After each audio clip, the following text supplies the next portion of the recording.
વડોદરા શહેરમાં ગઈકાલે રાત્રિના સમયે મલ્હાર પોઈન્ટ પાસે ડ્રિંક એન્ડ ડ્રાઈવ સાથે અકસ્માતનો બનાવ બન્યો હતો, જેને લઈને પોલીસ ફરિયાદ નોંધાઈ છે.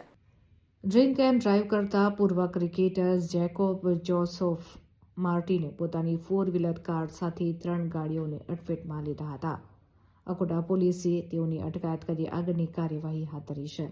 અકોટા પોલીસે ડ્રિંક એન્ડ ડ્રાઈવ અને અકસ્માતનો ગુનો નોંધીને આગળની કાર્યવાહી હાથ ધરી હતી.